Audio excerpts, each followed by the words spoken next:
¿Y qué son los antibióticos? Los antibióticos son medicamentos que nos ayudan a combatir las infecciones bacterianas. ¿Infecciones bacterianas? ¿Qué es eso? Las bacterias son organismos vivos formados por una sola célula. Tienen forma redondita, alargadita y en espiral. No todas las bacterias son malas. Hay bacterias que nos ayudan a digerir alimentos, nos ayudan a combatir enfermedades e incluso hay unas que nos aportan vitaminas. Sin embargo, hay bacterias que causan infecciones. Entonces, estos medicamentos nos ayudan a combatirlas. Los agentes antimicrobianos se comportan de diversas maneras, como bactericidas y como bacteriostáticos. Los bactericidas pueden atacar directamente la pared de la célula bacterial que lesiona la célula. Las bacterias ya no pueden atacar al cuerpo, lo que evita que estas células hagan más daño dentro del organismo. Y los bacteriostáticos inhiben el crecimiento bacteriano, aunque el microorganismo permanece viable, de forma que, cuando se suspende el tratamiento, puede volver a recuperarse y multiplicarse. El hecho de que un agente sea bactericida o bacteriostático depende de su mecanismo de acción y por tanto de su estructura, pero también contribuyen paralelamente otros factores. Primero, concentración alcanzada en el sitio de la infección. Segundo, tipo de germen. Tercero, tamaño del inóculo. Cuarto, tiempo de acción. Quinto, fase de crecimiento de la bacteria. Las sustancias bacteriostáticas actúan inhibiendo la síntesis de proteínas, mientras que las bactericidas inhiben la síntesis de la pared celular, alterando la membrana citoplasmática o interfiriendo en el metabolismo del ADN.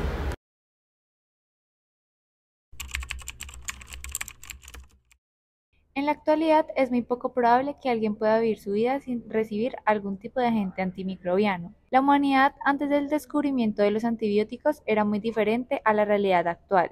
La esperanza de vida global era de unos 30 a 40 años si corrían con suerte. Las personas solían morir por infecciones bacterianas que hoy en día se tratan fácilmente con antibióticos y sin una mayor trascendencia. Sin embargo, en aquella época, los pocos avances científicos relacionados con los medicamentos ocasionó sufrimiento incesable en el hombre, quien frecuentemente moría por infecciones de tipo bacteriano, siendo la principal causa de la muerte del ser humano. Esto debido a la hostilidad de las mismas que el organismo humano por sí solo no podía combatir. En la antigüedad, incluso se optó por el uso de plantas y moho que se creía tenían propiedades antibióticas, como por ejemplo los egipcios, quienes usaban panes mohosos para curar heridas infectadas. Por otra parte, también se hizo uso de materiales pesados, unos más tóxicos que otros para tratar las infecciones, como por ejemplo el arsénico para tratar la sífilis. Todo esto encaminado a buscar y encontrar la famosa bala mágica, haciendo referencia a una sustancia que les permitirá erradicar el microorganismo sin afectar al huésped. Antes del descubrimiento de los antibióticos no existía ningún tratamiento eficaz para tratar las infecciones como la neumonía, la gonorrea, tuberculosis o para la tosferina. El 90% de los niños que se contagiaban con meningitis bacteriana fallecían. Este tipo de infecciones de garganta a menudo se complicaba desencadenando infecciones de oído que pasaban del oído al cerebro causando problemas graves y mortales. Entre los niños que sobrevivían, la mayoría tenían discapacidades graves y duraderas, desde sordera hasta retraso mental. Debido a la falta de antibióticos y a la situación política y social que se presentaba en aquella época, se experimentó una grave emergencia sanitaria. Los hospitales estaban colapsados de enfermos principalmente por infecciones, quienes mostraban una gran preocupación puesto que eran conscientes que no había nada que hacer para que pudieran curar sus afecciones. Por esta razón, los hospitales empezaron a considerarse más como un hostal en donde los enfermos iban a pasar su enfermedad. Señor, por favor, doctor, ayúdeme. ¿No hay alguna sangría o un medicamento que le puedan aplicar a mi hija? Yo no la quiero perder, por favor. Lamentablemente, en este tiempo, una infección puede cobrar la vida. Solo queda rezar y pedir un milagro. Por favor.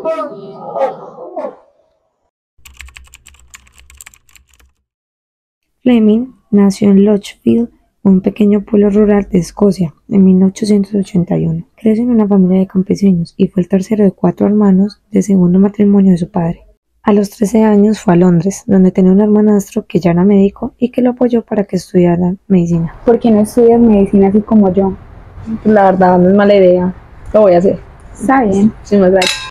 En 1901 ganó una beca para estudiar en el Seattle Mary's Hospital Medical School y se graduó con máximos honores y aceptó un puesto allí mismo como bacteriólogo. Hizo parte de la Fuerza de Voluntarios de Londres en 1900, con la intención de participar en la Guerra de Bohos, pero esta terminó antes de que su unidad llegara a embarcarse. También fue miembro del Club de Fusileros en la Escuela de Medicina. Su capitán le sugirió que se uniera al departamento de investigación en el Sea Marys, donde se convirtió en bacteriólogo, asistente del Sir Almond Wright, pionero en vacunas e inmunología. En 1915 se casó con Sarah Marion McLeroy, una enfermera con la que tuvo un hijo, Robert Fleming.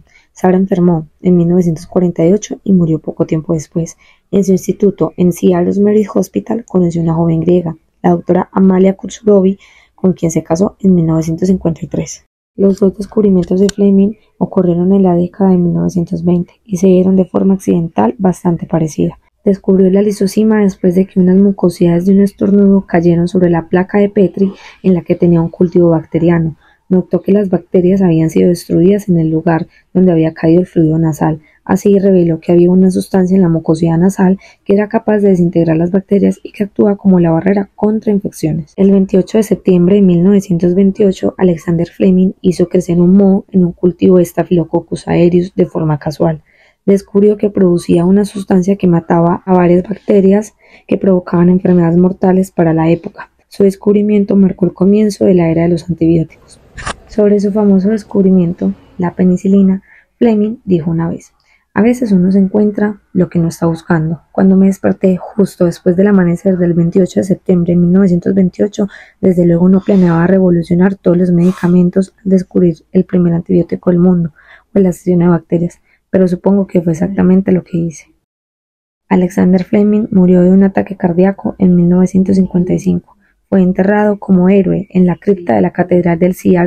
Paul en Londres. En 1859, Louis Pasteur estableció la teoría microbiana de la enfermedad, que propone que los microorganismos son la causa de una amplia gama de enfermedades y que cambió el enfoque de las infecciones al asociar un microorganismo específico con una enfermedad. Este avance llevó a descubrimientos de patógenos, descartando a Robert Koch, quien formalizó la teoría con sus postulados. En 1908, Paul Ehrlich introdujo el concepto de bala mágica, una sustancia que mataría patógenos sin dañar al paciente. Aunque sus tratamientos iniciales, como el Salvarsan y el Neosalvarsan, resultaron tóxicos, generaron esperanza en la búsqueda de tratamientos efectivos. La penicilina descubierta por serendipia por Alexander Fleming se consideró lo más cercano a esta bala mágica. Antes de su desarrollo se conocían otros antibióticos como la pirosinasa, que eran demasiado tóxicos para uso sistémico. Aunque el Salvarsan y el Neosalvarsan fueron opciones principales para tratar la sífilis, no cumplía con los criterios de inocuidad de Ehrlich, lo que mantenía viva la búsqueda de un tratamiento ideal.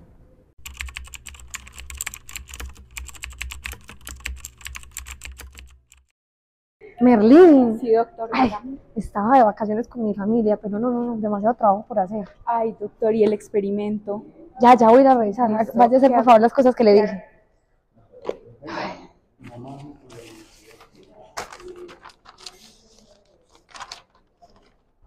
El experimento. Dios. Merlín. Merlín, ven a ver esto. Sí. Parece que hay un moho que está matando las bacterias, Merlín. Doctor, esto es fascinante. Si esto es lo que yo creo que es. Acabamos de descubrir algo muy importante para la humanidad. Wow. Llame a mis asistentes ya. Claro que sí. Ya.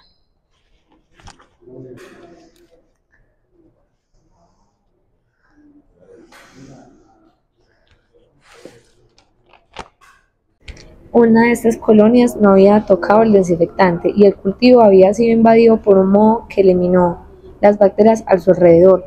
Fleming reportó este hallazgo en un artículo de 1929 en The British Journal of Experimental Pathology, describiendo al hongo que identificó inicialmente como Penicillium rubrum. Posteriormente, Charles Stone, micólogo norteamericano, aclaró que realmente era Penicillium notatum.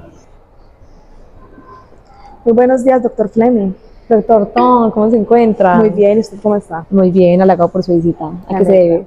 Te quería informar que he estado realizando estudios microbiológicos al modo que descubriste y he llegado a la conclusión que no se trata del Penicillium rubrum, sino que se trata de Penicillium notatum. Ay, doctor, pues la verdad, muchísimas gracias por su corrección. Es con mucho gusto. Muchísimas gracias, que esté muy bien.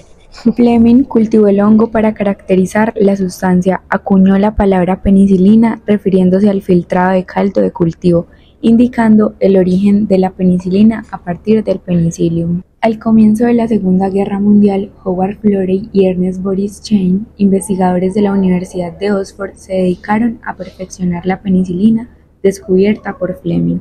Antes de centrarse en la penicilina, habían investigado otras sustancias como la lisozima, la gramicidina y la piocianasa, pero las descartaron rápidamente. Florey, un médico australiano en Londres, lideraba los experimentos con animales, mientras Chain, un bioquímico judío de origen alemán que había huido de los nazis, se enfocaba en los aspectos bioquímicos. Norman Hedley, por su parte, se encargaba del cultivo del hongo que producía la penicilina. Hoy es el día en el que por fin vamos a descubrir si la penicilina puede salvar a estos ratones infectados. Que así sea. Démelo, por favor. Sí, señor.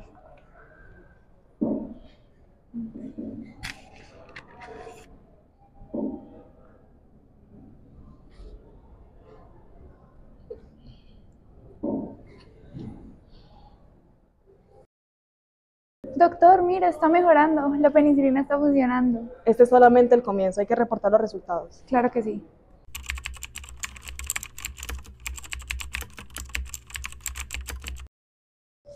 Este es un paso importante, pero aún queda mucho por hacer. Sí, señor. Si optimizamos nuestro proceso de producción, podemos obtener penicilina purificada. Doctor, ¿y usted sí cree que es suficiente para uso intravenoso? Definitivamente, con un poco de suerte podemos superar la efectividad de las sulfonamidas. El 25 de mayo de 1939, Florey y su equipo lograron tratar con éxito ratones infectados con penicilina. En agosto de 1940 publicaron sus resultados iniciales sobre un polvo de penicilina aún impuro pero efectivo. Un año después describieron un proceso de producción mejorado que resultó en penicilina purificada, apta para uso intravenoso y más efectiva que las sulfamidas, transformando la penicilina de un filtrado crudo a un fármaco terapéutico purificado. Durante la Segunda Guerra Mundial, debido a la incapacidad del laboratorio de Oxford para producir suficiente penicilina, Howard Florey viajó a Estados Unidos en junio de 1941, llevando consigo la cepa de Penicillium notatum, obtenida por Fleming. Florey y Norman Hedley colaboraron con unos científicos en Peoria, Illinois, donde lograron producir penicilina a escala industrial.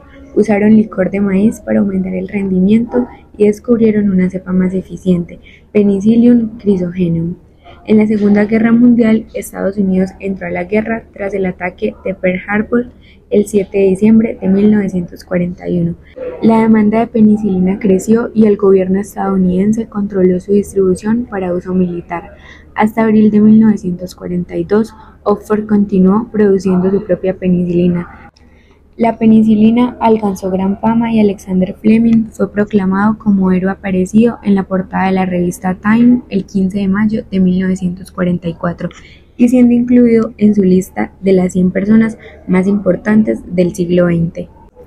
Sin embargo, Florey, Chain y Hedley no recibieron el mismo reconocimiento, en parte debido a la negativa de Florey a conceder entrevistas, lo que contribuyó a que su papel en el desarrollo de la penicilina quedara en segundo plano.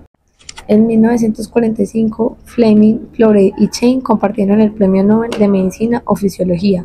Fleming, siempre atento a lo inesperado, reconoció que su mérito fue no ignorar su observación inicial y seguir investigando a partir de ella.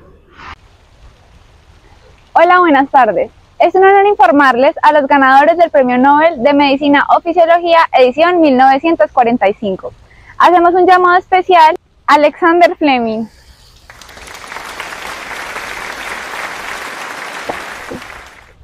Norman Hedley, Howard Florey,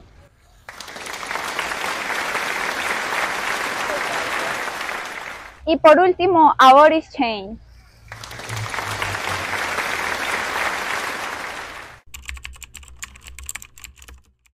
El aumento de la resistencia bacteriana ha complicado el tratamiento de infecciones, llevando al desarrollo de nuevos antibióticos y a una disminución en el uso de la penicilina. Aunque sigue siendo relevante para tratar infecciones como la sífilis y la faringitis estreptocócica, su efectividad se ha visto limitada. Este contexto ha impulsado descubrimientos posteriores clave para abordar la resistencia bacteriana. Tras la Segunda Guerra Mundial, comenzó la época dorada de los antibióticos, con más de 20 nuevas clases comercializadas entre 1940 y 1962, extraídas de microorganismos distintos al hongo de Fleming. Entre esos se encuentran streptomicina para la tuberculosis, tetraclicina para infecciones dentales, respiratorias, de la piel, entre otras, vancomicina para eliminar las bacterias en los intestinos, trimetoprim elimina las bacterias que provocan infecciones en las vías urinarias, y amoxicilina para tratar infecciones de las vías respiratorias y urinarias, oídos y piel. Pero ya entonces se empezó a observar con cada vez mayor preocupación un fenómeno ampliamente previsto por Fleming. Sus palabras de aceptación del Nobel en 1945 hoy suenan proféticas. No es difícil hacer los microbios resistentes a la penicilina en el laboratorio a través de la exposición a concentraciones no suficientes para matarlos. Y lo mismo ha pasado en el cuerpo humano. Llegará el tiempo en el que todo el mundo podrá comprar la penicilina en una tienda. Existe, pues, el peligro de que el hombre ignorante pueda fácilmente aplicarse una dosis insuficiente del antibiótico y al exponer sus microbios a una cantidad no letal del medicamento, los haga resistentes. Muchas gracias. Desde 1962 no se ha descubierto ningún antibiótico contra las bacterias gram negativas responsables de las enfermedades graves como la gonorrea y la meningitis. Un informe del Pew Charitable Trust del 2016 destaca que cada antibiótico utilizado hoy está basado en un descubrimiento hecho hace más de 30 años. Siguiendo el principio de adaptación natural de Charles Darwin, las bacterias resistentes a los antibióticos tienden a reproducirse más. Este fenómeno se debe a las mutaciones de ADN que permiten a las bacterias adaptarse y transmitir sus modificaciones rápidamente. Entre 2000 y 2015, el consumo mundial de antibióticos creció un 65%, alcanzando 35.000 millones de dosis diarias definidas. Se prevé un aumento del 200% para el 2030. En Estados Unidos, los Centers for Disease Control and Prevention informan que cada año al menos 2 millones de enfermedades resultan resistentes a fármacos, causando 23.000 muertes.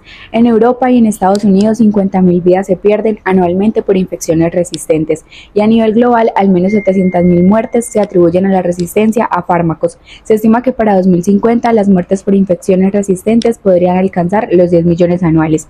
Las enfermedades infecciosas son actualmente la segunda causa de muerte en el mundo y la tercera en los países avanzados. Las bacterias como Neisseria gonorrhoeae, Treponema pallidum y Staphylococcus aureus muestran creciente resistencia a antibióticos como la penicilina. La resistencia de Staphylococcus aureus, medida por su tasa de resistencia a la meticilina, ha aumentado al 50% en algunas comunidades. Laxmi Narayan señala que el porcentaje de bacterias resistentes ha pasado del 5% hace 10 a 15 años a entre un 40 y 80% hoy. El uso inapropiado de antibióticos en humanos, incluyendo prescripciones innecesarias, contribuye al problema. Además de un uso responsable de antibióticos, es crucial desarrollar nuevos fármacos y reducir el consumo global, ya que el problema de la resistencia persistirá con su uso. Muy buenas noches, televidentes. Mi nombre es María José Mosquera y hoy traigo una noticia devastadora. Las superbacterias han superado nuestros antibióticos y estamos al borde de una catástrofe sanitaria. Más de 10 millones de muertes se han originado a causa de enfermedades microbianas que antes eran tratables. La esperanza de vida en países desarrollados, que rondaba en los 80 años, está en una gran posibilidad de caer a unos 20 o 30 años. Estamos regresando a la era en la que las infecciones bacterianas son una sentencia de muerte. Sin acción inmediata, el futuro de la medicina y la salud pública está en grave peligro. La amenaza de las superbacterias es real y urgente. No podemos permitir que esta crisis se convierta en una catástrofe global. Los científicos se encuentran trabajando para intentar encontrar una cura para las enfermedades microbianas, pero hasta el momento sus intentos han sido fallidos. En tiempos como estos solamente nos queda esperar lo mejor. Que Dios nos acompañe. Feliz noche.